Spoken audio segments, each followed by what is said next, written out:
Magandang araw sa inyo mga kaibigan. Itong ating almusalita sa araw na ito. Ang ebanghelyo natin ay Matthew 19:16 to 22.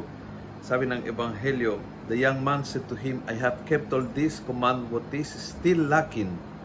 Jesus answered, if you want to be perfect, go, sell all that you possess and give the money to the poor. You will become the owner of a treasure in heaven. Then come back and follow me. May something na nakakatali sa iyo na hindi pinayagan na maging tunay na malaya sa lalaking ito ay kayamanan. Dahil doon sabi ng Panginoon, bigay mo yan at magiging tunay na mayaman ka.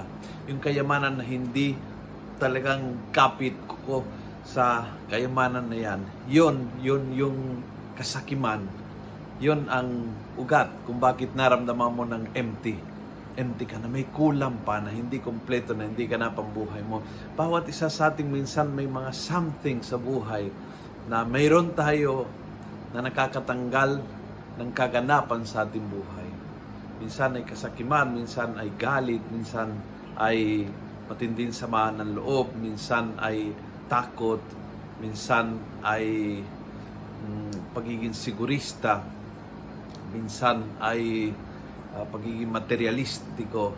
Maraming bagay na nakakatanggal ng kaganapan, nakakatanggal yung feeling na ang saya-saya ng buhay ko.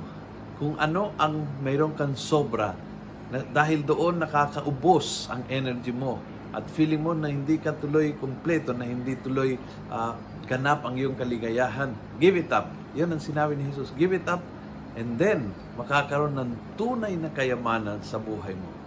Minsan, kakatuwa, no? Kabalintunaan ito. Pero minsan, kailangan may let go para maging kompleto ka.